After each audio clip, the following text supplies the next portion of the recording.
Welcome into the Jordy Culotta Show. Wave your hand out there, baby! Shout out to the show. She puts the pinky into the nostril. Man, look at that. Healthy competition, there's nothing like it. Y'all grow up. The line's wrapped around the stadium. Different strengths. I just lost a tooth. It's gonna be fun. You know, we might have a story. I love what you're doing. Ogeron wants to take us fishing this afternoon. Sharif, you play for the bad boys of the SEC, man. We don't apologize to anybody. A lot of people are saying you're going to be wearing number 7. I don't really know. I want to. He look crazy, Bill. Good feet on the old man. Let's go! Go! We'll be right back with the Jordy Culotta Show.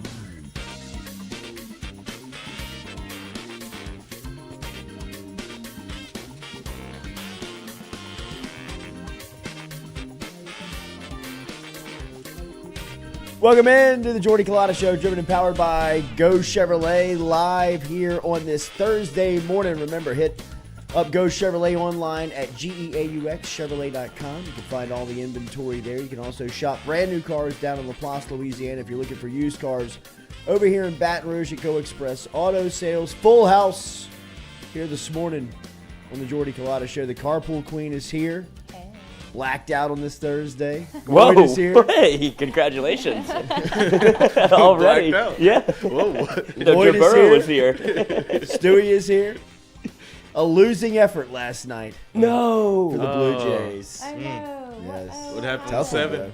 Ran into a machine. Aloysius. Sixth graders are different. Yeah. What was the score? A lot. Oh. Oh, it got ugly. Yeah, it got bad. Blowout material. It got bad early. Couldn't stop the run. Couldn't stop the run. Good crowd out there at Olympia? Sure. Yeah. Sure. Couldn't stay on the field. Baton Rouge's fake elite. No, but I mean, you know, look, football at every level is decided on the line of scrimmage. Better line. Doesn't matter if you got skill players all over the place. If you can't stop the run and if you can't block, you can't win. And last night it was as simple as that. I mean, they just ran straight power all night. No. I mean, They it was watched Cassie's clicker. 8, 10, 12, Just chunk. 60 yards a pop. I mean, it was They're getting just gashed. gashed. Mercy front four running away from contact. Oh. Don't get me started. Did they have fun, though? Did they have a good time? It's No, not but funny the team in anymore. red Katie did trying for to win. sure. Yeah, the team in red Did did for everyone sure. have fun? Me and Kelly are fighting because of some of the names that I was calling kids in the stands. You were not. Come on. Yeah, but we were by ourselves. Not that There P was word. nobody around us. Persistence. There was nobody around us. I mean, there was nobody within an earshot. Tough night for the Blue Jays. Tough night. No No touchdowns guess. for I have seven? paid no attention to today's show. No touchdowns for seven. No, but he played really good. He played good. I mean, he Did his best. Yeah, he did what he could. I mean, it was really and truly, it's film that if you would watch all off season to see, like, fellas, This is what we're it looking could at. always be this bad.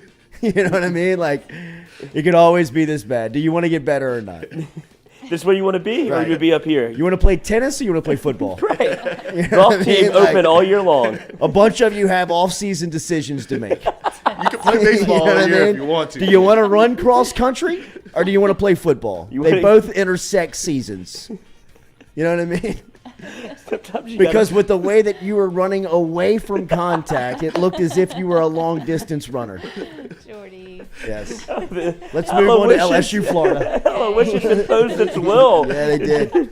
If you got D lineman turning around and running away, Oh, it's, we're in a bad it's spot. It's bad. Bad. It was bad. They don't want the contact anymore.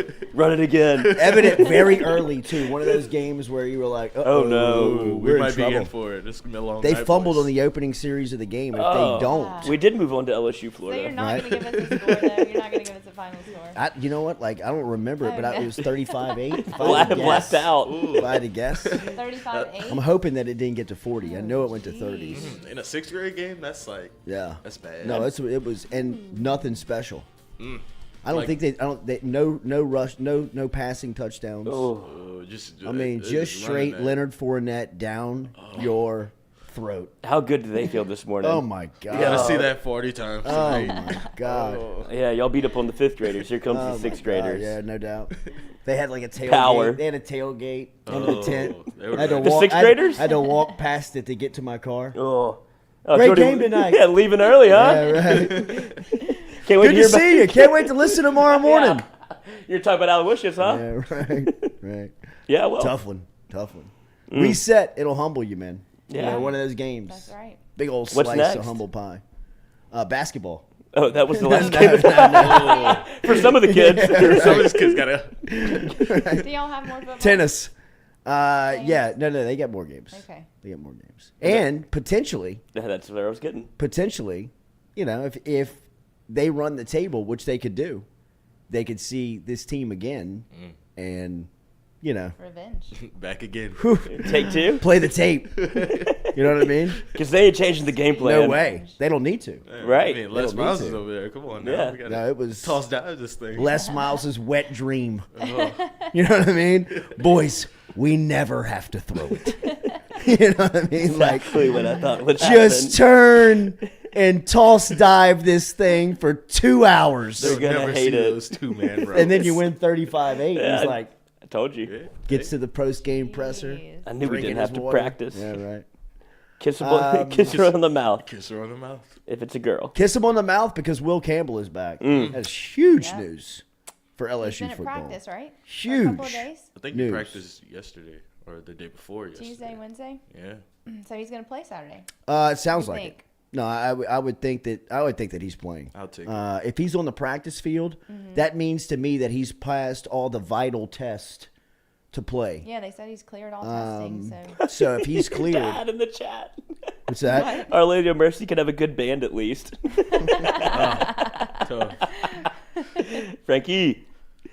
But no, I mean that's what I was when I brought it up earlier this week. I was like, you said I don't think he'll play, and I was like, really? Because I had no clue. We don't know what happened exactly, but it felt like if it was something that wasn't physical, you know, where it wasn't if he passed like baseline test, why not trot him back out there? Because he was in the hospital bed freaking out, like he wanted to play. Oh, sure. Why are they still not? Why do we not know though? It's just an episode.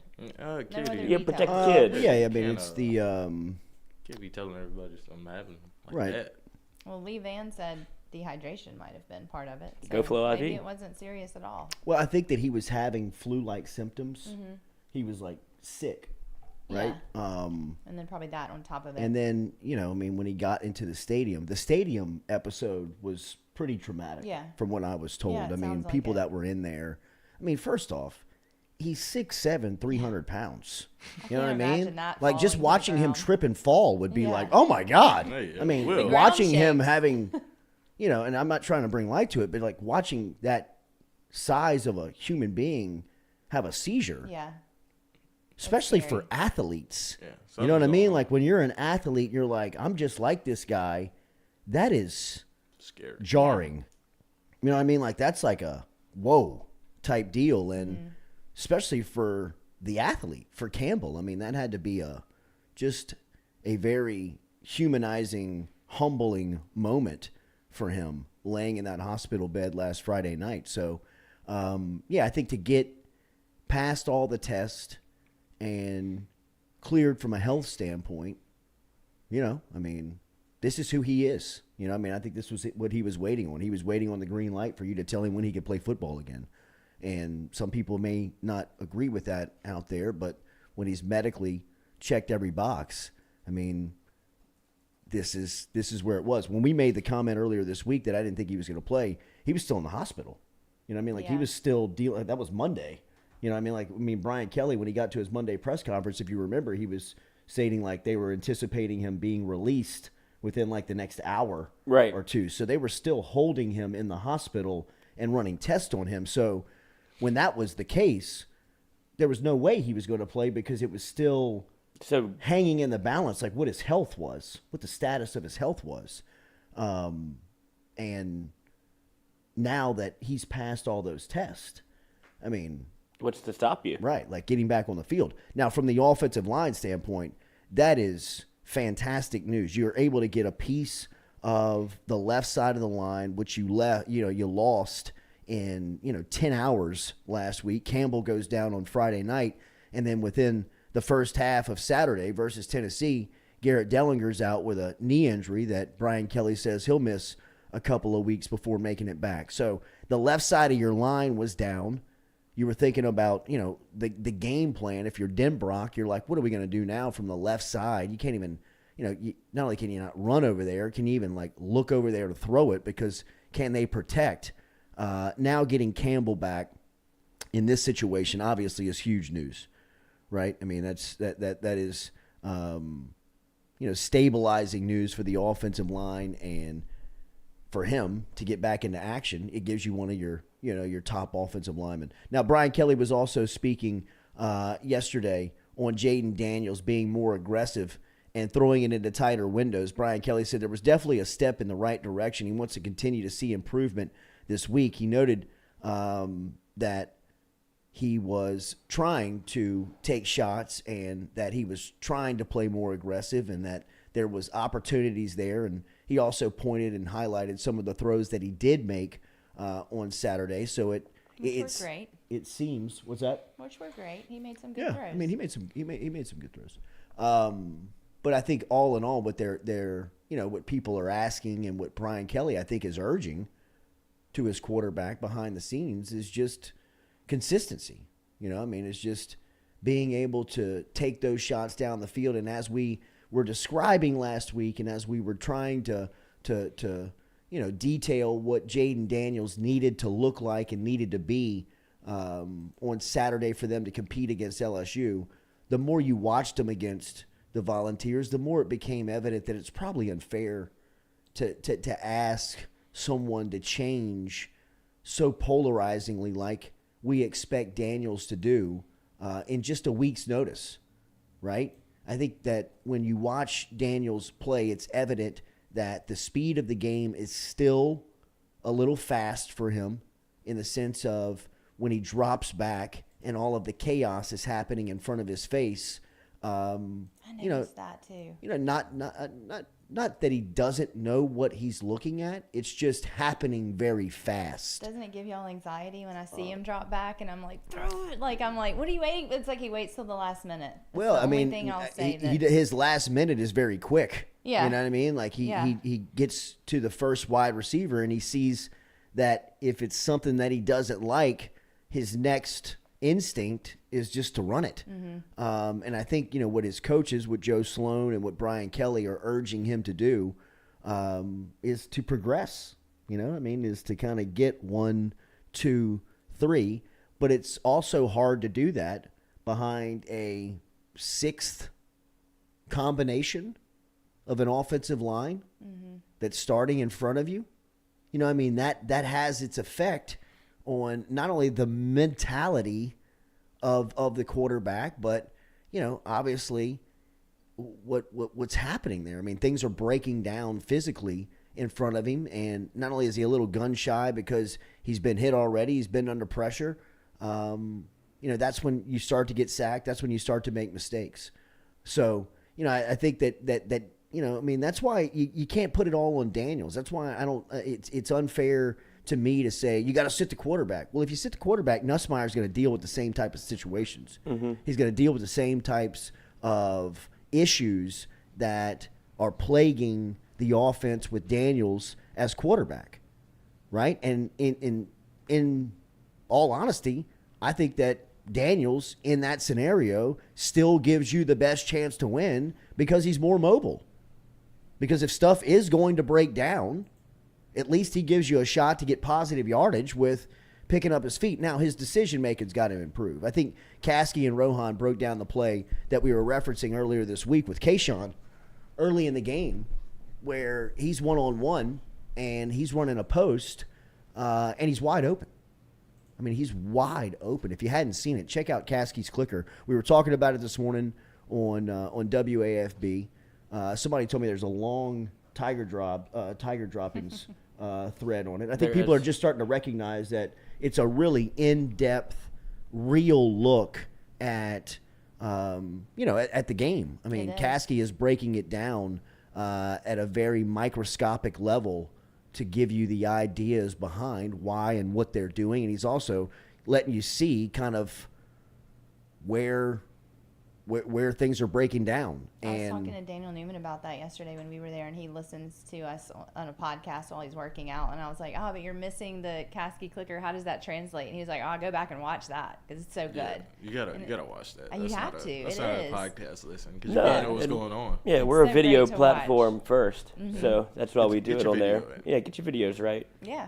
People love it. It's great. It is. It is dangerous also because it's educating a fan base that has never really been at this point where I'm just used to complaining, and now it's like, oh wait, this is happening because of this, and so it's been good for I feel like just the community a little bit. No, not even you, but like for Tiger Droppings to have a 6-page thread, at least they're doing something constructive with their time, so that's good. We're trying to help the masses over here, so it's good for that. Yeah. But like obviously he highlighted some of the misplays, and I mean Jade continues to miss the throws down the field. I think that's obvious. Like that's something that he either doesn't trust or just doesn't feel like he's comfortable throwing it downfield. Like that's what it is at this point. And it feels like it all stems back from like everything that the way that they put this together, just it didn't come together at the right time. Like whenever he started, Jaden was decided to be the starter. The offensive line wasn't very good. So obviously you started Jaden because he's mobile. So you want to rely on that. And now that you feel like the offensive line is shored up a little bit, maybe with Dellinger out that changes. But then you wanted to see Jaden change his stripes essentially and become like a drop back passer. And that's not what he does. Well, he's used to running around. And so now you're just in this weird spot of he's kind of confused as to what you want from him. Like, do you want me to be able to dice up a defense and throw it 30 times?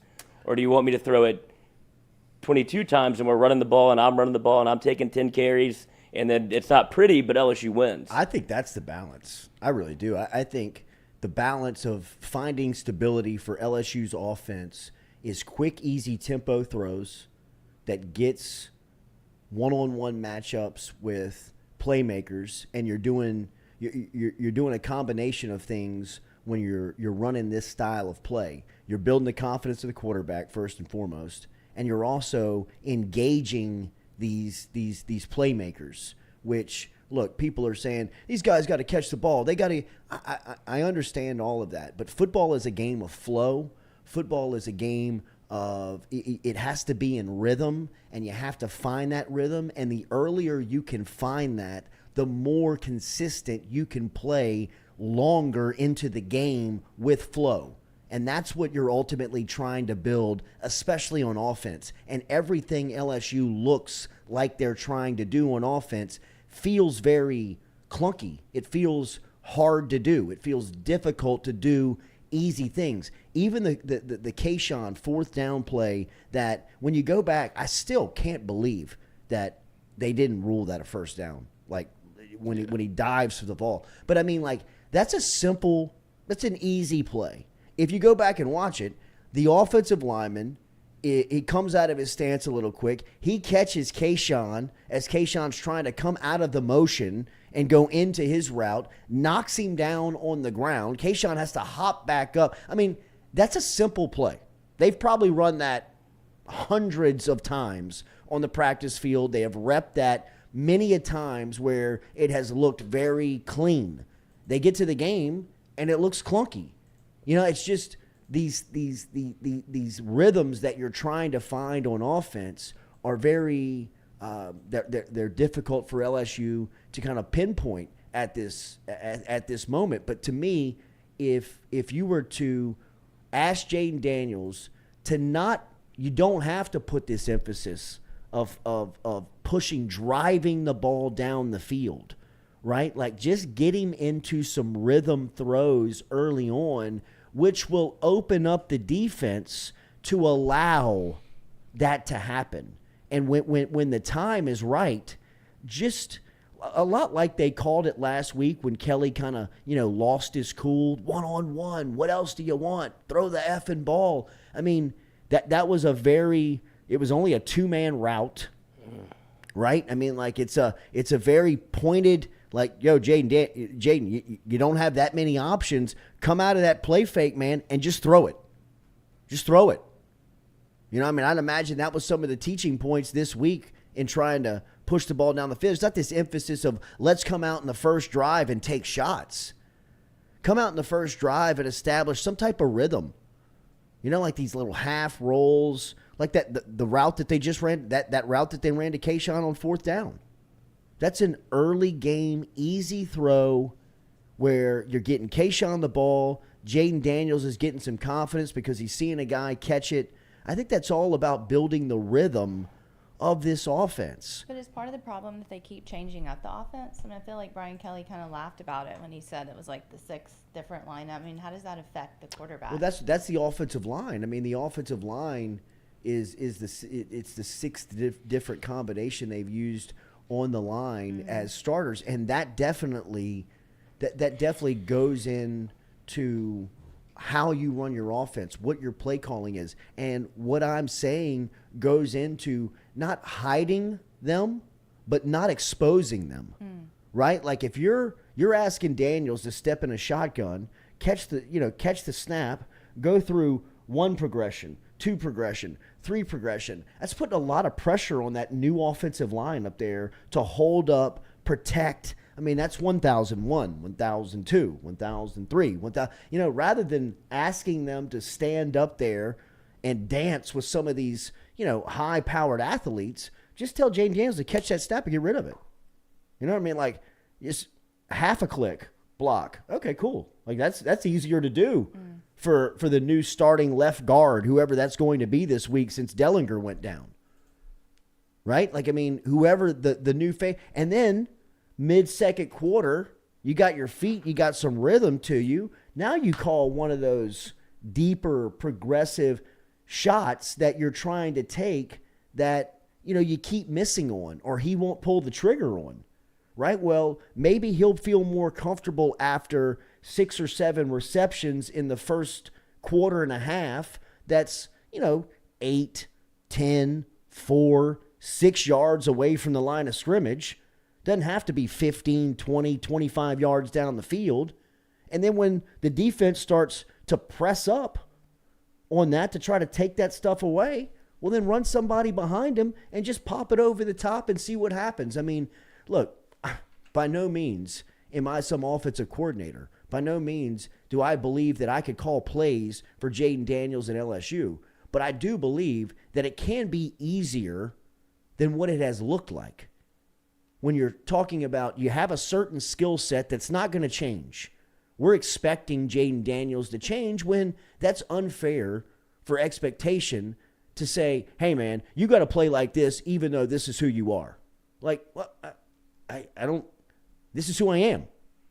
So if that's who he is and you know what's around him and the way to win is to get the ball to the people around him, you got to make it easier for the guy to get the ball to him. I mean, it's – a lot of the stuff that Caskey is breaking down, Caskey's football knowledge, his IQ is Ivy League level compared to the room that he's sitting in. But a lot of the explanations that he has for the stuff that they do, even on the highest level, is very simple. You know what I mean? Like it's very simple concepts. You know, I mean, when he's explaining things and he's like, we call this a bench route. Why do you think we call this a bench route? Because you're running towards the sideline? Yeah, because we're running towards the bench. You know what I mean? Like it's that type of simplicity in the game that sometimes you can back up and say, hey, man, just get the ball to Malik Neighbors, to Jack Best, to Kayshawn, to John Emery, to Mason Taylor. And you don't have to do that with asking them to run 10, 12, 15 yards down the field and, come back, curl, hook, do that stuff. Just tell them to run up there in the flat, turn around. Or a lot what Tennessee was doing last weekend. That was the most beautiful part about Tennessee to me last Saturday, was that it was so simple. I mean, like it was just so easy. I mean, you're going to play your cornerbacks off of us? Sweet. Here's a wide receiver screen to the outside. There's 8 yards on first down. Now it's 2nd and 2. You're going to play and try to walk those guys up and stop the run. 2nd and 2. Here's a shot down the field over the top of you. 2nd and 2. No, 3rd and 2. We missed the shot. Now you're playing back on your heels. You're playing, cover 2 and safeties back. Fast. Here's a run up the gut, 6 yards, 7 yards. First down, move the chain. Back on the ball. I mean, snapping the ball with 23 seconds. You're going to play off again on the outside. Here's another wide receiver screen. There's 6 yards, 2nd and 4. It's all this rhythm, but it's very easy. It's simple. The defensive line for LSU, sure, they had advantage in their matchups of one-on-one, but you didn't hear about them because Hooker got rid of the ball so fast. And if they played out of the box, they just looked at the numbers and they just ran the ball. I told you the beautiful part about Tennessee last weekend that I thought about their offense was that they committed to the run. But they committed to the run because when the numbers presented itself, LSU couldn't get around them. Tennessee couldn't. I mean, they were getting 6, 7, 8 yards a pop. What'd they run for, 230? It's LSU? I mean, it was you couldn't get away from it. That's what LSU did. They got away from what seems to be their foundation, was the run game. Like, that's kind of what they were doing well, I guess, at some points. Obviously, Armani Goodwin gets hurt, but then you have Emery got, 4 touches for 4 yards. So you're basically relying on a former walk-on to be your starting running back. They don't really get any flow going in that direction either. And I get it, because your offensive line was in shambles. I understand that part of it. But now, tying all this together, you get Will Campbell back. It feels like you have more of an opportunity to play a little bit more of your style of football, play a little bit better. Just because what is their style?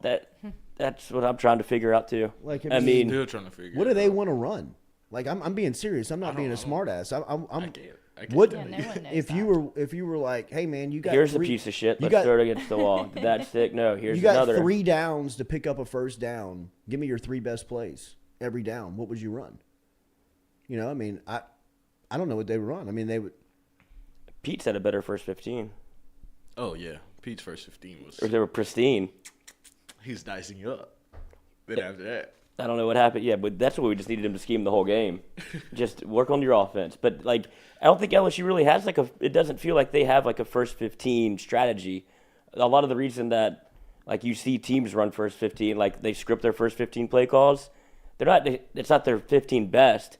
It's 15 different looks to see what their defense is going to do. Then you adjust off of that. All right, let's see what they look like in quarters. Let's see what they do when we do this. You use different formations to put kind of pressure on the defense and see what it's going to look like the rest of the game.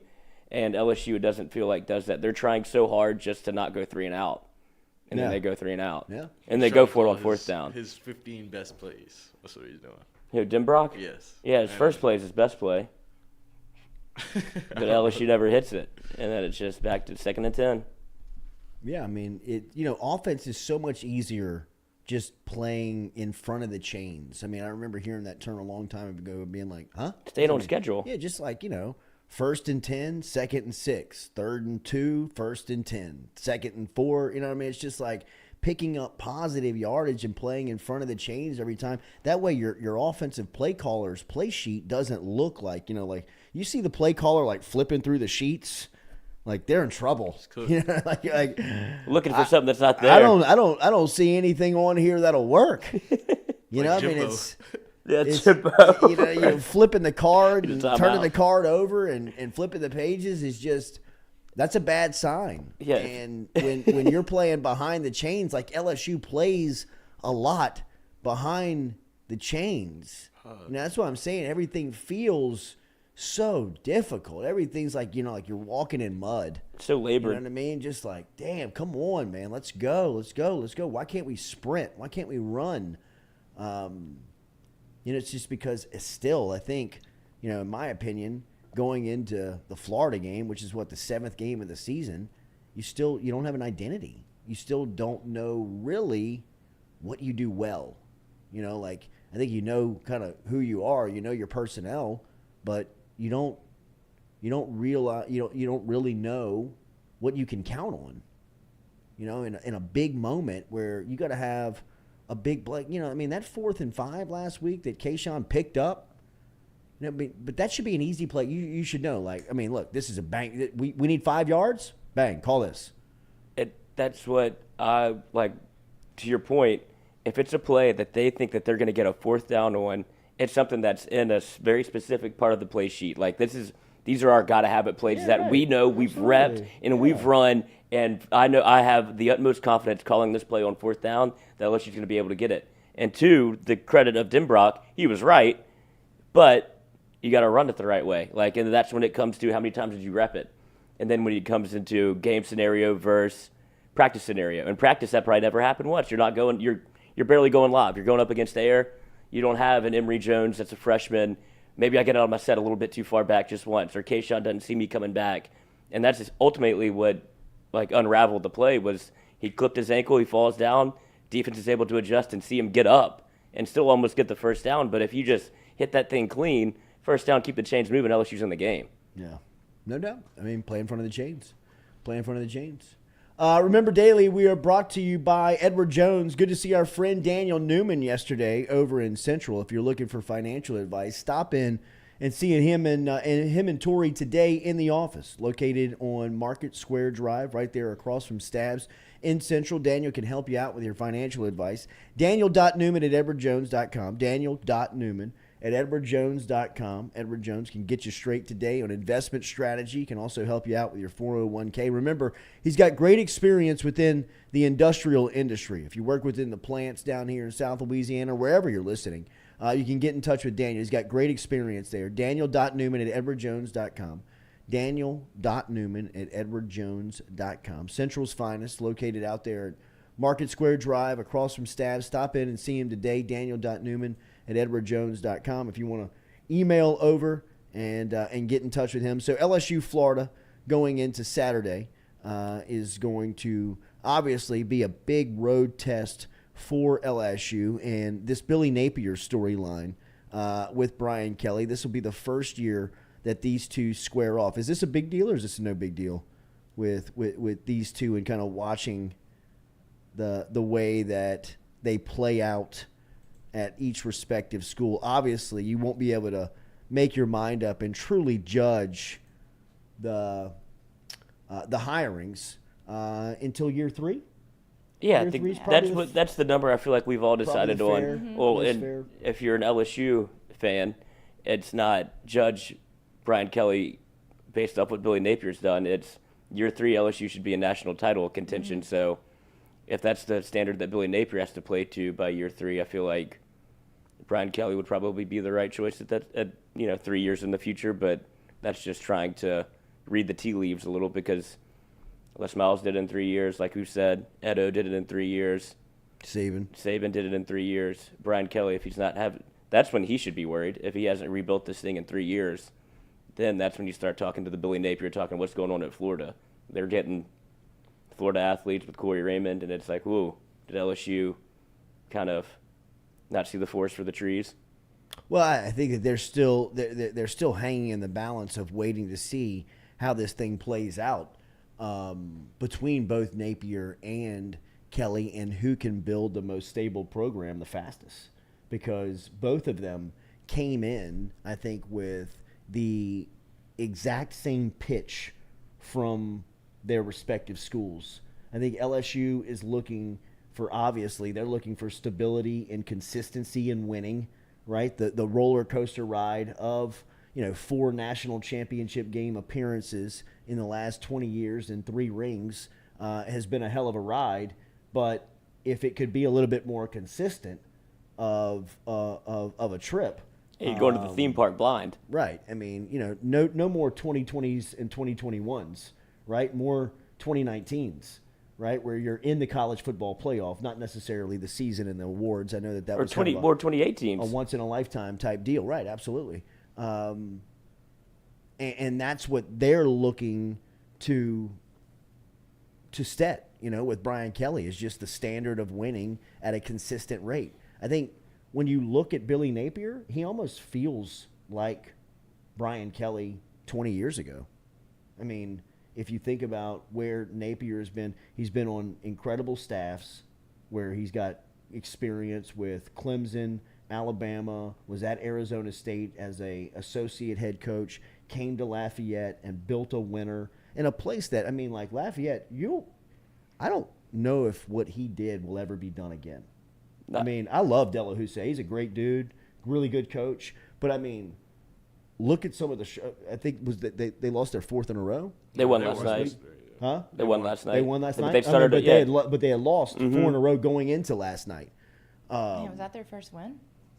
They got 2 wins. Okay. They won their first game, then lost, I think, 3 in a row, and then won 3 in a row. They were looking to not lose 4 in a row. And they moved. They started a true freshman quarterback, I believe. Right. And look, I know that they had a ton of personnel changeover, but gives you an idea of just how good Napier was at the consistent winning and the winner that he built at Lafayette. And when Florida went to him, I think that they were saying, hey, look, we want what you did there. Like, we need you to change the model. Start recruiting. We need you to bring players. We will also give you whatever you need. They're opening up a brand new facility, an indoor, and the team picture of, the Florida staff. The team, look at the amount of polo shirts that they are compared to jerseys. It looks like there is a staff member for every player, or maybe 2 or 3 staff members for every player that's on the roster. So, they have obviously opened up the checkbook and said, whatever you need, whatever you need, however many nutritionists you need, however many people you need in the recruiting department, however many consultants, however many shadow staffers, however many, whatever you need, let us know. And they're writing the check. So they're spending the money. Feel like they've got their guy. It'll be a cool storyline to watch, Kelly versus Napier over the next couple of years. Just how they're forever tethered together, and it's not through anything that they did. Yeah. It's that they don't really, just timing. They don't even know each other. Yeah, but it's That's just the timing of where Billy Napier was and what job was open, and where a lot of it is because Scott Woodward had everybody guessing as to who the hire would be, so everybody was basically forming their own opinion about who was going to be the LSU head coach. So I guess I don't want to say misinformation, but having no information, where you just start deciding who you think should be the coach with no real identity of who it's going to be. And so LSU fans are like, well, Billy Napier's right there. And all of Louisiana was like, Billy Napier, not a bad get. But then if you're Scott Woodward and you're like, I can get Brian Kelly. Yeah. It's like, well, go do that. But then it becomes, damn, you could have had him for, not $100 million. And he seems like they're kind of the same guy, and he's 30 years younger. I know, he's 43. Yeah. Not 30 years younger. Yeah, he's 15 years younger? Yeah, he's 20 years younger. Yeah. He feels 30, 40, 20, he whatever. feels like Brian Kelly 20 years ago to me. He kind of feels like this guy that you're like, wow, look at this rising star who is a consistent winner that does it a little differently. He's not a rah-rah, beat the chest, football guy type guy. And, I think that Napier really kind of fits that mold of, if you were asking me of the older coaches in the game, who some of the younger coaches remind you of, I would think that Napier would be a perfect fit of Kelly. Not necessarily. I think that within coaching circles, people will tell you, and coaching circles of people that we've talked to that's come through LSU, and Saban tells people that supposedly that Napier is kind of like the one, you know, Really? like of the Younger. of just his tree, you know, the one that he was like set that's going to be very successful, that puts in the work, that understands kind of like the processes of building a program. He's always been very high on Napier, on just the way that he's kind of done it, you know, and when he was with him, the way that he kind of handled himself. I mean, Saban has this thing where like he brings in other coaches from the outside because he doesn't believe that his coaches can bring any new creativity after he knows them and meets with them and works with them, because he never lets them out of the office, right? And Napier was like kind of like this guy, this wonder kid at the time that was constantly bringing new ideas and new ways to think about things and try things, and specifically in recruiting. I think that was with what Napier impressed Saban so much with, was his just relentless attention to detail recruiting. I mean, that's what Napier has totally rebuilt and been given full control and the keys to over in Gainesville, is just this recruiting department. Like, you know, I mean, he's like totally revamped the way that they recruit, the way that they evaluate, the way that they look at players, the things that they're looking for in the players, is, you know, I mean, I think that's kind of his specialty. I think that's his. Well, yeah, you see, as soon as he got to Florida, the first thing he did, he established like a coaching staff or a shadow staff or what have you to be in charge of NIL and to be in charge of the transfer portal. Like, so he's obviously, it's the anti-Dan Mullen, right? Like, they went and got somebody that cares immensely about recruiting and building talent, as opposed to somebody that said, literally got himself fired by saying, I'm not worried about recruiting right now. And that's all it took for Florida to be like, this guy's not the one. Billy Napier is very worried about recruiting. Let's go get him. Yeah. And then I think the thing that Saban probably saw in him is his ability to build a program and then maintain it. Like, that's what Saban did. That's what he wants to see. It's like, oh, that's what I would have done. Yeah. You know, so he probably sees some of what Napier has done and what could be, especially with resources like Florida. And then that's also why Brian Kelly probably gets a comp too, because they're not that different. Brant Bernath says, I wouldn't judge Kelly until after year 2. Lots of holes in the roster, mainly depth, not to mention your best pieces are true freshmen. I wouldn't be surprised if you see Howard starting next year. I agree with that, Brant, when you look at the overall analysis of Brian Kelly, but I still think that there are mile markers along the way that you have to analyze, right? I mean, you can't just go through the first year and a half, 2 years by saying everything's a grace period, right? I mean, I think you got to compliment things. How complimentary was everybody in the offseason when, you know, I mean, things were really moving in the right direction as far as rebuilding the roster, the transfer portal, the recruiting. Obviously, when you looked at the first part of the season, the conditioning obviously paid off, right? I mean, the way that they conditioned themselves and the training that they did in the offseason, the nutrition, all of the things that they were putting into building that part of the game really looks like it has worked and is working, because LSU looks, you know, up until the Tennessee game was dominating every game in the second half. I mean, they won the Auburn game, won the Mississippi State game, nearly won the Florida State game in the second half, specifically the fourth quarter. So, I mean, things have really, you know, that was a sign that things are heading in the right direction. I still think that you look in season and you don't say, hey, fire the coach on Monday morning because of some of the decisions that he makes on Saturday, but you do look at the decisions that he does make on Saturdays and say, what's the thought process behind that? You know, why go for it 4th and 10 on the doorstep of your own territory and give Tennessee a short field before half and an opportunity to get points and get the ball back in the third quarter? You know, and don't tell me analytics. You know, I mean, I think that you still have to look, evaluate, break down, and talk about what you see. You know, by no means is anybody trying to fire anybody or run anybody out or, you know, ask anybody, you know, what they're doing on the job. But, you know, I mean, you do look at some of the decisions and say, great job, or what were you thinking? And I think that's all it is.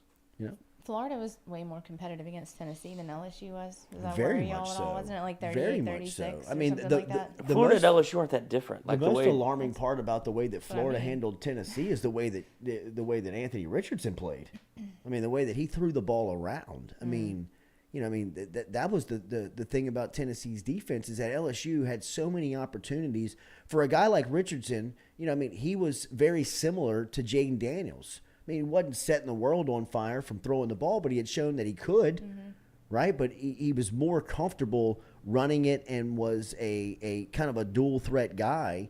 But when he got to Tennessee, I mean, he threw for over 300 yards. He threw for over 400 He's yards. over 400 yards. Yeah, I mean, he went crazy.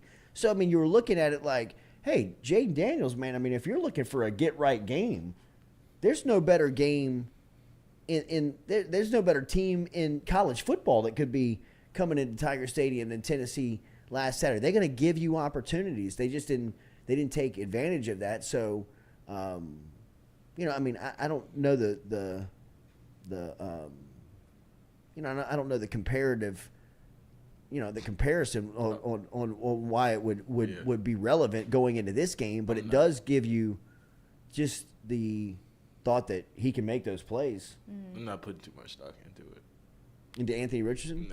No. No, I agree. No, I agree. I don't think that he's going to throw for 400 But it's just yards. that he's capable of It's it. just like, Right. man, he can, and Daniel still struggled. Well, and I think that goes back to the way that LSU was coached to coached up the game against Tennessee. I didn't watch the Florida-Tennessee game, but I'd imagine it wasn't a bunch of pressing and going for it on fourth down. And they probably had a totally different game plan where they didn't feel like they were so outclassed by Tennessee that you had to play catch-up the entire game whenever it's only 7-0. It's only 10-0, dude. You're going to be okay. Like, you've come back down 17 away. Let this team get its feet underneath it and play football. I know it's the way that they didn't want to start. LSU doesn't want to start this way every single week. But when it happens, that's where you are. And you don't have to go chase. Like, I love being aggressive on offense. I understand why they did it. I think part of it is because they don't believe in their special teams at all. And so he doesn't want to trot the kicker out there. He only has 5 field goal attempts. So the numbers kind of bared that out for itself. And they didn't want what happened at Auburn to happen to Tennessee because you could get boat raced. And they kind of coached themselves into a boat racing because they kept giving the ball back to Tennessee. Certainly the one at the end of the first half where you give it 4th and 10, like 23 seconds left. For Tennessee, that's plenty of time to go down and get a field goal. And now give them a short field. They get an extra 3, get the ball back. They get an extra, essentially 10. And now you're super out the game. Everybody pack it up. The thing that scares me the most about Anthony Richardson and about Florida this weekend is their ground attack, is their ability to run the ball, right? I mean, when you look at LSU's defense last week, Tennessee by no means was setting the world on fire from their ability to run the football. They had a solid run game. They didn't have 263 yards and 2 touchdowns on the road type rush game. I mean, that's the type of run that'll travel anywhere. You take that run game and defense, that'll go play anywhere. And for LSU, they're running into a rushing attack this weekend that Billy Napier, look, his offense is designed to have his running backs open and running in wide open space. I mean, that's the scheme of his offense, and his quarterback can crush you on the ground, and that's why you got to play 40, baby. Hey, so gotta you play the perk. You got to get a heavy dose of this Got to man. play perk. Got to play 40. Got to put him on Anthony Richardson's spine and say, hey, man, wherever he goes, you go with him. Don't let him outrun you. When you get one-on-one, take him to the ground. And I think you got to spy him all day just for specifically for that reason. I mean, because his ability to run it, and the emphasis of Napier's offense is going to be on that ground attack. Now, one thing that Florida will do is they'll turn it over. And they have shown that they will turn the ball over on offense. And this would be a great, confidence-building game and week for LSU's defense, to get out of the funk of Hendon Hooker and what he left behind last weekend and trying to get your mind right with a couple of takeaways this weekend from this Florida offense, because they have shown that they will turn it over. So it's going to be a. I think this is going to be a fourth quarter. It feels very evenly matched. Mm-hmm. It's going to be LSU Florida. Yeah, Which I mean, is what the- is it? which What is it? the 2.5? best part. Caesars has it at 2.5. 2.5. 2.5. I went ahead and grabbed that thing at 3.5. LSU 2.5. Yeah. No. LSU's catching 2.5 No, points. LSU's plus 2.5. Yeah. Yeah. So I bought it up to 3.5 after Will Campbell came back, just to get a little. LSU Florida always seems like a field goal game, even when it's always like they're on the same trajectory, like the two teams. Like when LSU's good, Florida's good. When Florida's like when they're both kind of middling, they're both kind of middling. Like LSU and Florida have been kind of playing the same, like try to win 6-7 games for the last, I guess, 3 years. And now they both hire new coaches, both on this path where it seems like they're ascending a little bit and still trying to figure out who they are. So it's a perfect matchup for just a shit show of chaos, exactly, of LSU, Florida at night in the swamp. Just seems like it's going to be fun. Cassie's Clicker, Saturday. We watching it? Here? Watch party? 6:30. What? Is that a question? 6? Is it 6? Yeah. I don't know. It's up to the Caskey. Is it ESPN or SEC Network? ESPN. I think. ESPN. Same thing to me. I'm going to the Dome on Sunday. Anybody going? Here you are. Yeah, you going? I don't know yet. I'm not counting on him. Oh. I'm just going. No, I'm not counting on that guy for sure. Are you still counting on him? Can't count on to change I clothes. kind of sent an email wondering, like, hey, I got tickets. You got tickets? Cooked. No, I'm. Whenever you got action on Another Thursday. route? No, I'm bailing off of him. Okay. That would be Lanyap if they came through, though. That'd be awesome. Yeah. That would be I'm awesome. banking on it. That would be awesome. Yeah, well, if they do, let me A lot know. of booty action, more booty videos. What Joe is Burrow's the percentage breakdown of fans on Sunday? You think it's majority Cincinnati, It's gonna be majority weird. New Orleans, majority? It's going to be New Orleans fans. Yeah, it's Saints think? fans, but I think you'll see. You don't maybe, think Cincinnati fans look, gobbled these There's things gonna up be a on the lot of half secondary and market? halves, I feel like. I saw a tweet the other day that was like a Saints fan. They were like, "I love LSU, but fuck Joe Burrow." yeah, it's Right, different. It's Yeah, like, hey, No doubt. There's gonna no be a lot doubt, of no. Saints fans. Oh in no, there, I so- believe Yeah. that. I don't think Bengals that. probably I don't think travel. the Saints fan have the sentimental No. spot. For, No. No, I Joe think B. there'll be a lot of LSU fans. Maybe there Jamar. watching Burrow. No. And No, Jamar. Just because he's a local. Look, Hey, I they guess ain't messing with Jam either. I get you. yeah. What the coach say is like, I mean, we got locals too. Like that, we just signed Tyrann Mathieu and Jarvis Landry, so you don't have to Right. play that card. Right. If it would have been last year's Saints team with, Yeah. man, they just keep ignoring LSU players. Then I think there's more of that Joe Burrow, Jamar Chase. Like, let's go see what if the Saints. There's your answer right there. Like, there's LSU players. That's what they look like. Right. You know, I think there would have been more of that. But I think you'll see a whole lot of Saints fans, and then you'll see like the non-jersey, the LSU jersey and the one jersey. Like you'll see those scattered about. Just to be like, I'm just here for a good time. Yeah. Like, I don't my have Saints are any- fun. I'm still drunk from last night. Went to the LSU game. Last you time know, I or was watched here it. with Joey and Jam, they Yeah, lit this exactly, place up. Yeah. Got my same seat. This is their first time back, huh? Yep. Yep. Wow. Where are your ticket? What are you gonna do if I'm in like the real good seats though? Find you.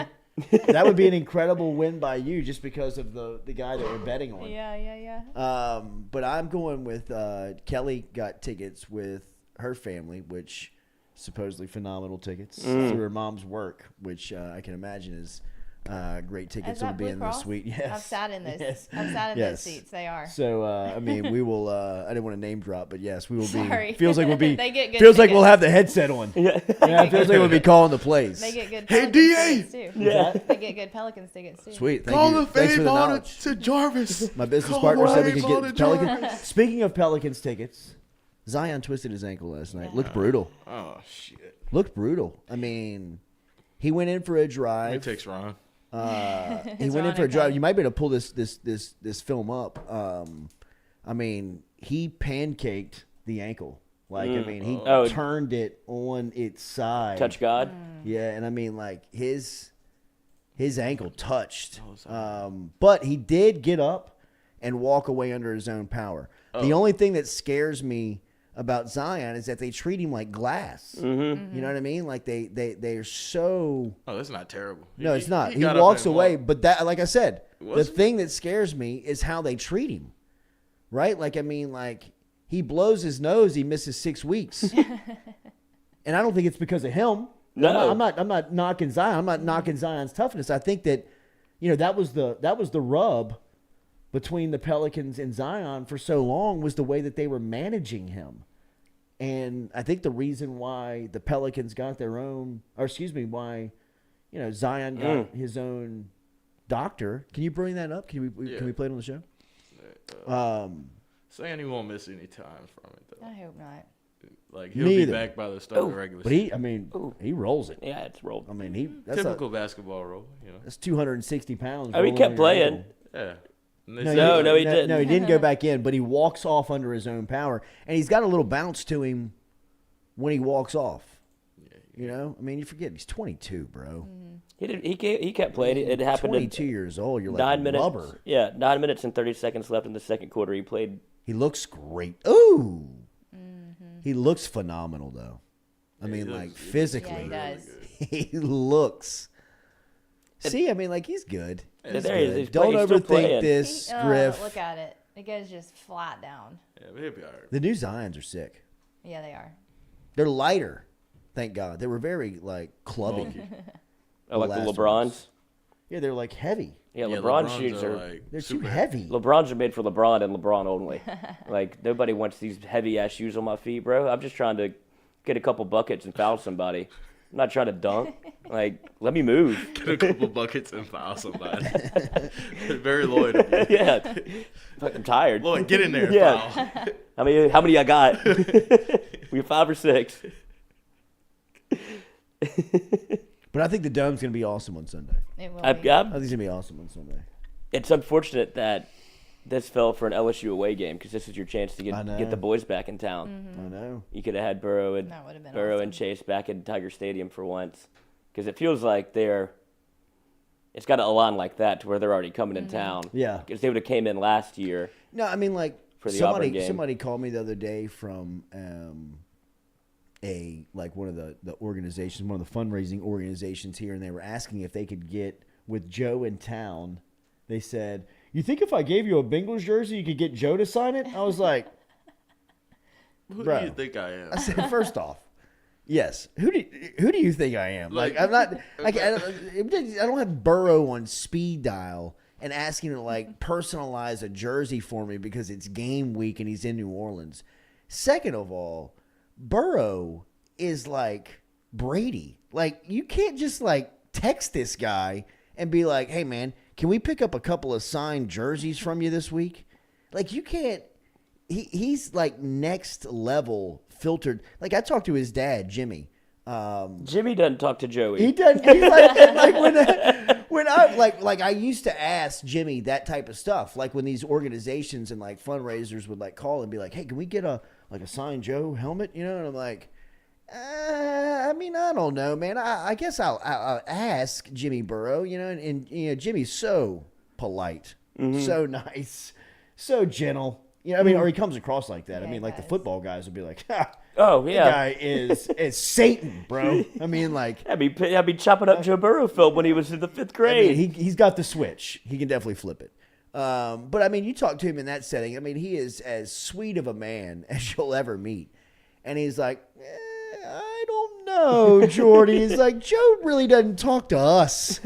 You know, it's like, it's tough for us to even find out if he's coming on a family vacation. But remember, Jimmy offered us to come up there and take a tour of Joe's apartment and like all his trophies. Well, I think that he can still, like, I think he still has access to his son. Yeah. You know what I mean? But I don't think that he can, like, get a jersey from him. Yeah. You know, like, if you, like, send it to him and we're like, "Hey, Jimmy, you think you can get this signed picture Right. from me from Joe?" He's like, I don't think so. I get the Super Bowl jersey? Invitation, though. We were invited. Now, if you would have asked in 2018, easy. Well, yeah. Yeah, for sure. That's what I'm saying. That's the ascension that he went on from know, yeah. after 2018 going into 2019. Like, oh, and then he did it again in the NFL. He made another star jump to where like, oh, I'm even more famous now. Like, Yeah. he's probably top 3 most recognizable players in the NFL at this point. Where you match the way that like what's covered of him, the way he like dresses, and like I guess it's like the swag or whatever, and like that just his overall aesthetic, people are like drawn to. And he's become like this larger than life thing without really saying anything. And so he's like otherworldly famous now. Got scared by a sneeze yesterday. So no, I can't get your jersey cough. signed. Yeah, he did get scared by a sneeze. Said Was that Ben Baby? That was yeah, Ben they said Baby. that was Ben Baby. I've texted Baby. Don't put Baby in the corner.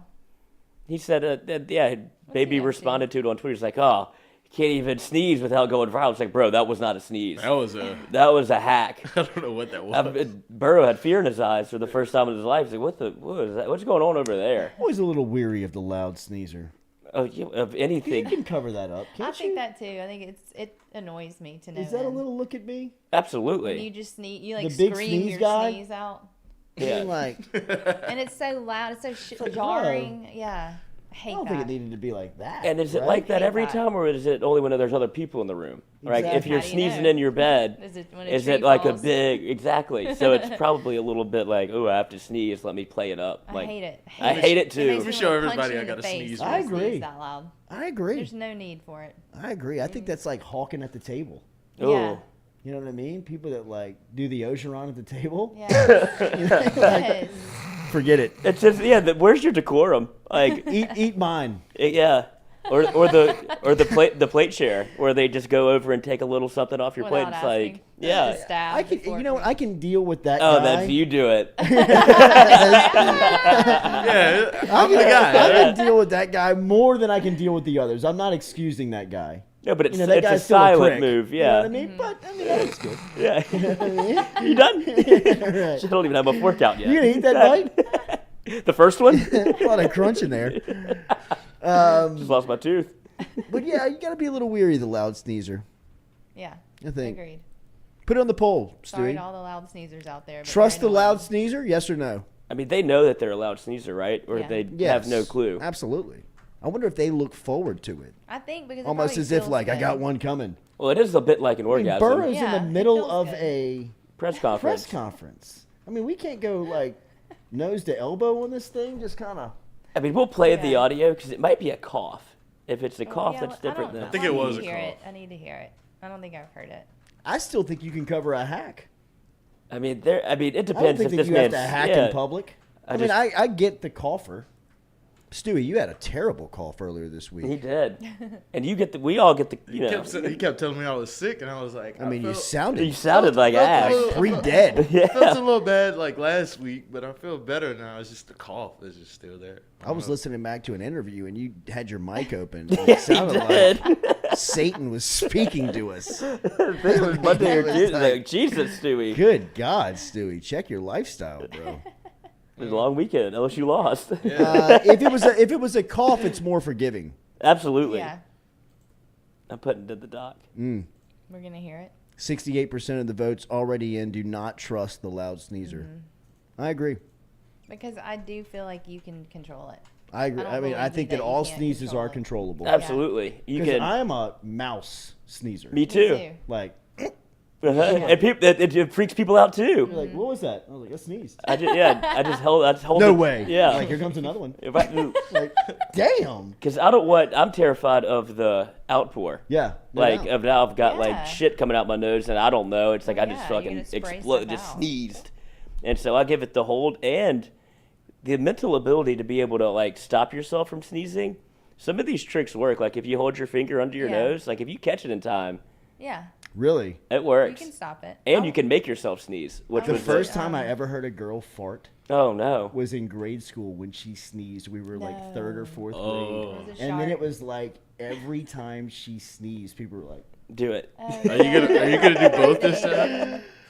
it was so. That's It was sad. one of the most embarrassing moments that I can recall as a kid for somebody else, like a third hand anxiety moment, because Oh, it if was. you do it that early everybody in in life. third grade knows what a fart is. Yeah. You know what I mean? Like We didn't even hear you sneeze. And then we're third graders, right? We're like, oh my god! I remember, like, I believe probably know her she name. ran out of the room crying. I bet Oh. she did.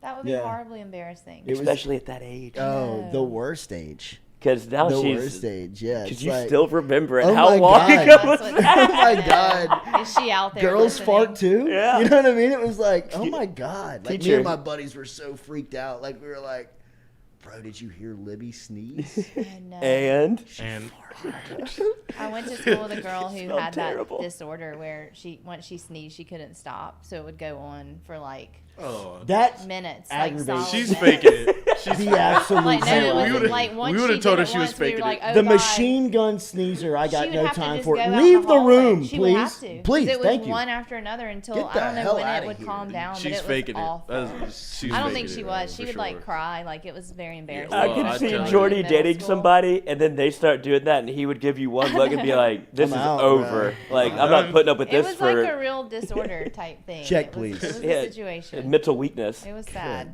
You can make yourself sneeze if you twist up a piece of like toilet paper and shove it up your nose, like you can tickle. No way. Oh yeah. It'll make you sneeze. The Because COVID we- test. That makes Yeah. me like. Oh god. Well, we would do it in school. I mean, the COVID Like, test we was an automatic sneezer. I wanted Yeah. to like punch you in the face when you gave me a COVID test. It was. like I almost did. A What What couple is your times. problem? It's like Yeah. they want to Looking touch for your my brain. Yeah, that like- was stupid. They didn't need to do it, and now we know they didn't even need to do it like I that. know, Like I man. remember being 1 second away from slapping a What did we nurse. really like, give them? Huh? Your What brain. was that? We have our DNA on file now. So Yeah. Oh yeah. They put a But microchip way in up you. there. Well, There's somewhere no way in we're there. all chipped. I'll be all right. There's Yeah. no way you need to Put go worse that in my far body. up in there. No doubt, especially in my nose. Oh god, not me. Andre Hey, we Green, have my to see. fiance sneezes like 10 times in a row. I now count them to tease. Get a lot of Sorry, game plan stuff Andre. done. You don't have headphones on. I know you said you Ooh, play wow, trash Jerry bags or Jones. whatever, but Get a lot of game plan stuff done. I know you Ooh, said that's a That's cough. that's it. That was Is a that cough. is that a cough? Play it again. Get a lot of game plan stuff done. I know you said you It's like a play cop trash though. bags or whatever, but It was a cough. It's so like a funny that cough. he flinches, Burrow. dude. Love It it, pissed yeah. Burrow off. Oh yeah. Well, because Yeah, now I he's look like probably a mad. I look like a ninny, and I don't ever look weak. And you scare it. looks like when you scare a dog. He does look They're like, oh embarrassed shit, about being I didn't know scared. you Then were they home. bark at you. Yeah. like, alright, sorry, bro. Somebody said prove it. Yeah, go get a piece of toilet paper and stick it up your nose. Okay. And we'll see if, This see if guy. this is I haven't true. done it in forever. We did it in high school Is for that the when last like time you did we would it? get like like 4 or 5 of us would do it. So we hell would yeah, just you're gonna do sneeze all throughout the class, like, and you can't say anything. Like, what the fuck's wrong with y'all? Like, oh shit. Yeah, I want to see this. I want to see this. I want to see They love me there. this. All right, we'll be back with Lloyd sneezing here on the Jordy Culotta Show, driven and powered by Go Chevrolet.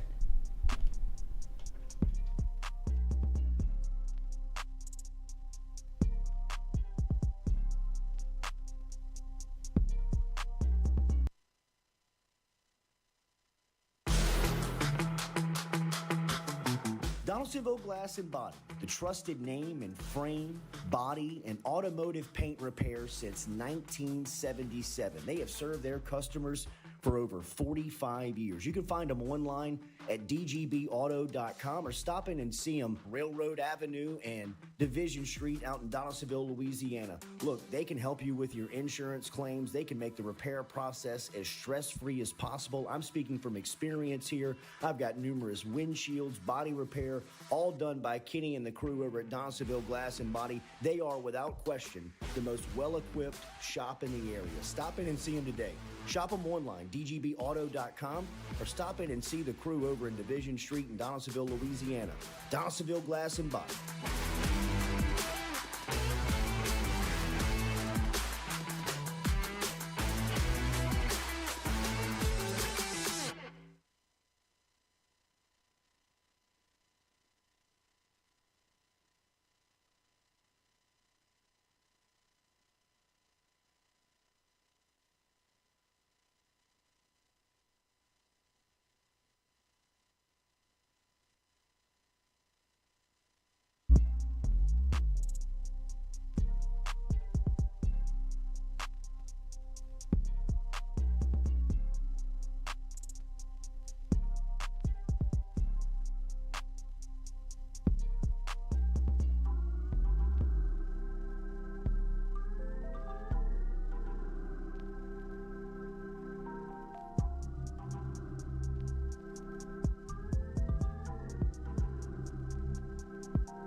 Welcome back to the Jordy Culotta Show, driven and powered by Go Chevrolet, live here on this. Football God said, not good That's it. content. Abort. Got that sneeze out though, Coach. You saw it happen. Scared Joe Burrow. LSU, Florida coming up on Saturday. We have broken it down and talked about Brian Kelly's comments as they make the way to the swamp for the first time under Kelly. Yesterday, he also spoke about the players-only meeting. LSU cornerback Mekhi Gardner spoke with reporters earlier this week as we were detailing, and Gardner let in that they had a players-only meeting after the 40-13 loss to Tennessee over the weekend. They mentioned that special teams was one of the hot topics that was being kicked around inside the locker room, players-only meeting. Yesterday, Kelly was asked about it on his SEC coaches teleconference, and he said, "You'll have a lot of emotions after a loss. These guys care. They want to do the necessary things to win. That's what they're asking. They want to know what they can do to make it better." I think that Brian Kelly was – one thing about Kelly is that you'll never catch him slipping in the public, in media, in press conferences. I don't think you'll ever get him to say something, highly emotional. Even what was it a couple of weeks ago where right before halftime he had a call against his team, and he was hot, man. He was irate, and he went to the sideline report. It might have been the Mississippi State game. And they asked him directly about it, and he kind of like stepped away from the microphone, took a deep breath, and he gave like the very politically, I don't want to say anything that's going to get me in trouble here, because you could tell like if he would have spit like right out of his emotion, he would have probably said something that would have gotten him in a fine or in trouble. And I think that kind of showed off his maturity, or just kind of how bright and how smart of a guy he is, in the sense of, look, I know that I'm charged right now, but let me take a deep breath here and not let my emotions get the best of me, and make sure that I'm always, staying consistent on his messaging. And I think, even there, he's not going to say anything, that's gonna cause any type of backlash or cause any type of trouble for the program. He knows that he's got to portray to the public that everything is cool and the players want to win and they're asking questions. But I think, on the interior, I think that this is something that would probably annoy coaches. I don't know for a fact that this is happening at LSU, but in a lot of my experiences in covering sports and getting to know either the players or the coaches, or being a part of teams and seeing it at this, at the high level, you don't like that stuff getting out into the public. You don't like the inner workings of the team hitting the streets, and to answer those types. And this is the reason why. And Steve Kerr had a great quote earlier this week when he was talking about what happens when things get out into the public from a team standpoint. Kerr said every issue, everything is manageable in-house. Every single thing. And whatever the issue is. He said as soon as it hits the public, it becomes nearly impossible. Because now this storyline for the Golden State Warriors, for example, the storyline of what's going on between Draymond and Jordan Poole, and the video getting out to the public and people seeing that, and now people getting reaction to that, and people now having and asking questions around that, is that those questions are never going to stop. Like, they'll be in the playoffs and they'll lose a game, and some reporter who's seeing Golden State for the fifth or sixth time that year is going to want to try and get a soundbite out of Draymond, Jordan Poole, Steve Kerr, Stephon Curry, whoever it may be, and ask them, do you think a fight back in October had anything to do with why you're why you're losing now? And it may be a short, brush through type comment, but it's still breathing. It's still out there living, and it's still things that the team has to put up with.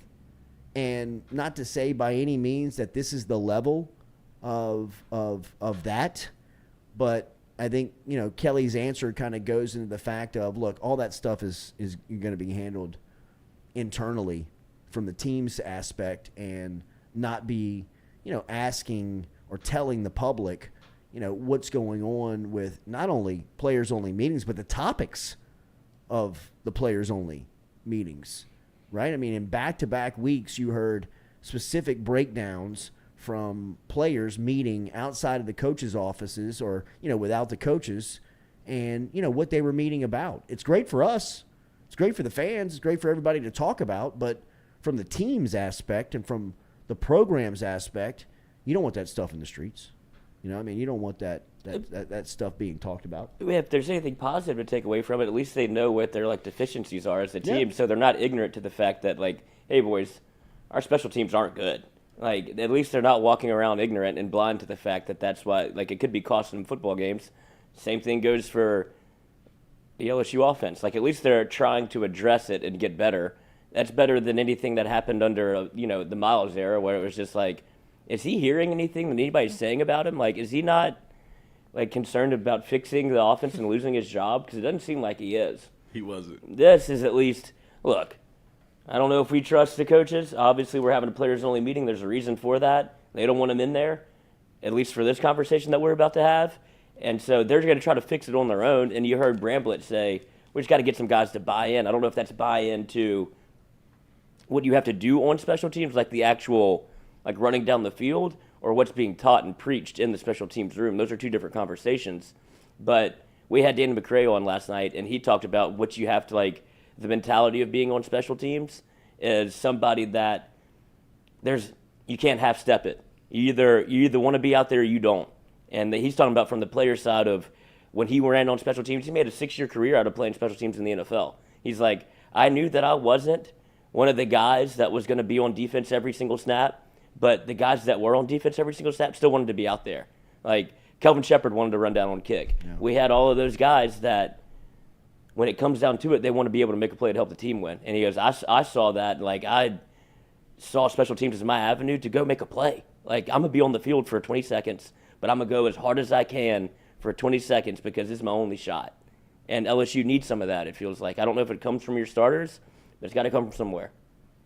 No doubt about it. I think that's what's happening, with LSU right now. And I really don't want to get caught up in, week in, week out, sky is falling, world is melting, all that type of stuff around Brian Kelly. I think these are trying to be fair evaluations of year one of rebuilding the LSU program, because that is what ultimately is happening with LSU. You're rebuilding the brand under a new coach and a new director and a new leader, and there's going to be, some dark days of trying to find that way. And it's going to be like that because you're trying to rebuild the roster. You're trying to get to a place where you've got enough talent to go take on teams like Tennessee when they've done a really good job over the last couple of years of recruiting. They've got really good players at specific spots where they've got built-in depth, and that's not that's not what LSU's trying to emulate, but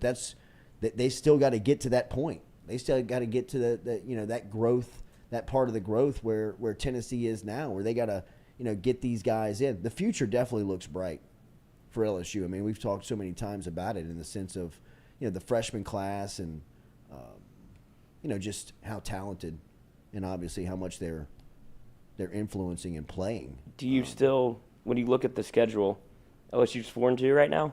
Mm-hmm. Yeah. Do you still see an avenue to get over 7 wins, or 7 wins pretty much we're just trying to break even on this ticket? So it seems the number seems to be spot on. Florida? Yeah, the number does seem to be Florida. Ole Miss at home, Alabama at home, LSU at Arkansas, UAB at LSU, LSU goes to Texas A&M. So you have 6 games left to win 4. I don't know why, but I feel good about LSU winning this weekend. I feel that would be a huge specifically. coup. Yeah, it would be a good one, especially for the number. Right. And for the fan base. I feel like I feel like a lot of people are saying like LSU, like we're overreacting, or that local media is overreacting. LSU hadn't gotten blowed out in a minute. Like you expect that from Alabama in 2020? Yeah, like that would the COVID year or whatever. Alabama comes to Tiger Stadium, nobody's there. LSU's not good, and they get run out their own building. Nobody was there to see it, so it didn't even happen. The only for Tennessee, sure loss is Alabama, I think. Right. I mean, you could say that, right? Alabama They're not looks beating Alabama. They look beatable. Like I they don't mean, look like they're LSU, just Alabama. world beaters. Yeah. Is what I mean. Yeah, I know, but Like Florida's beatable, Ole Miss is beatable, Arkansas is beatable. Arkansas is A&M, not good. Obviously UAB. So I mean, really. 1, 2, 3. I mean, you know. Get them 7 Well, wins. Just yeah, Alabama. LSU wins this one. You can win UAB, you can win A&M, and you can beat Arkansas. Mm-hmm. Ole Miss and Alabama, I feel like not Ole the Miss ones. is beatable, I think, and it's here. Yeah, but if they run, they're just going to copy the Tennessee blueprint and be like, we Tempo. run the same offense. Let's just do that, and hopefully they don't put 40 out there. They run a little more. Maybe they're coming off a extended Florida passing win game than into Tennessee. that game. Yeah. That'll help. A lot more RPOs than Tennessee. Like Oh yeah, but it's still that same, like we're attacking every inch of grass. Like it puts you on your heels. That's what I want LSU to do. Like make the defense uncomfortable for once instead of you being so labored. And there's avenues to do it. They just haven't really figured it out yet. But if they get a win this weekend, I feel like it kind of rights the ship a little bit and gets, because you don't want to lose 2 in a row, and then where it felt like you could be losing 3 in a row after the way you played at Auburn. Sneak out a win there, get boat raced, steady the ship, go into Gainesville, get a win. everybody's And calm. they're Everybody only playing calm 2 back more down ranked again. Teams. Ole Miss and Alabama are the only ones ranked, and nobody else is going to get back in there. Arkansas could with You KJ think so? Jefferson. Yeah, I guess they could. You know, I mean, that was a brutal loss without him last weekend. It just shows how important he is. I mean, 40-17. Yeah, it wasn't that close. It's a good Mississippi State team. Yep. Starting to play pretty 5 good. and 1. They're 5 and 1. Starting to play. Who's pretty that one lost to though? Oh, Yeah, that's the worst part about it Hey now. to me. That's tough. Hey, I'm gonna lose to Ole It Miss is. too. I'm just Don't be being mad. honest. You'll lose to Ole Miss this year. no. Huh? Kentucky You'll lose to this Ole Miss this weekend. year in a- Mississippi in a- State, in- Kentucky. That's a Me, huge Yeah. game. That egg Is roll Levis back? Like you don't. It doesn't matter how good you are. Yeah, no. I mean, Y'all like, still lose it- that, like that game. you can go back and look at the stats. Like we could be number one and as lose long to Ole Miss as long and as vice nobody versa. does the dog piss. Somebody's got to do it. Yeah, I hope so. pay homage. Mm-hmm. It's Yeah, a rite we of have, passage. we have Kentucky. You're right. I got a text from old Noah last night talking about how much he loved our unis, and I said, "Does your phone get hacked?" Unis. They get, Mississippi they State. Oh, All Mississippi white State. this They got the weekend. all whites with the state logo. Yeah, he loves the script. I really Yeah. thought I was like, "You got hacked." I know you didn't send me this text. It's all about state, baby. All right, we've broken this game down as far as we can here on this Thursday morning. We appreciate you being here with us. As if you don't mind, hit that like button, share button, comment button, and we will close out this Thursday. We will have some guests back in tomorrow. Sorry, we're a little lazy because of last night's game. Didn't pay a lot of Game last attention night. to Sorry. today's show. You didn't want to interview the coach? So, Coach, why didn't you run the? You see Little J? Have you heard of him? Number 7. Get him the ball. Just want to have a couple questions about your play calling. Hit that like button, share button, comment button if you don't mind. We appreciate you being here. Have a great day. We'll be back with you tomorrow. Remember Where My Dog's At with Rohan Davey coming up tonight.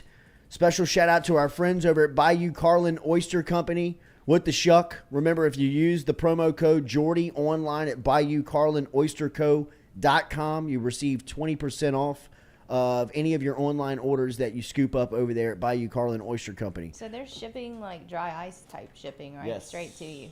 You saw the packaging in the Yes, freezer they over look here. amazing. Shows up at your doorstep. That's perfect for away game weekends. At home, grilling Yes. oysters. Y'all get on there and order. Rob Boudreaux, Jordy, I bet you skipped school a lot. I did. Yeah. That come Dude, from? that's I don't know. because he's cutting out early on the show. okay. Yeah, I'm out. For sure. Yeah, sorry. See y'all later. Oh, yeah. Is there anything else going on? No? I'm out of I here. don't Yeah. know. Lloyd's over there sticking tissue up his nose. I mean, we really are kind of reaching. Yeah. Hey, You know you make good content whenever it's the middle of football season. This is what we're doing. Be back with you tomorrow morning, 7 a.m. Hit that like button, share button, comment button. Did you see the Fox News anchor that thought it was easy to eat $28 worth of Taco Bell? Or even easy to get $28 worth of Taco Bell? wait, did he eat it all? He said, this is his quote, Fox Business contributor, "You don't know how bad inflation is? Yesterday, I had a nice lunch at Taco Bell. Cost me about $28 at Taco Bell for lunch." If you're eating $28 worth of Taco Bell at lunch, your day is over. You're What is dead. he, You're like, dead. male? I mean, like, who is this person? It's just a is Fox. he huge? No, How do you eat Eric $28 Kleefield. at Taco Bell? Yeah, why did he spend $28? It's impossible to spend Just to $28 make a at Taco point Bell. Look, about it's this guy. inflation? Yeah, I he's mean, talking about the Dow Jones. That's stupid. It's not even possible. That's a waste of time. Well, it's just an egregious account of you're out of touch with America. Mm-hmm. Like, I couldn't even take a full bar and eat $28 worth of. I want to see his spread, his $28 spread. Me too. He needs to go back and eat the same lunch again, and post it. Amazing. The bowl. Talk about sharding.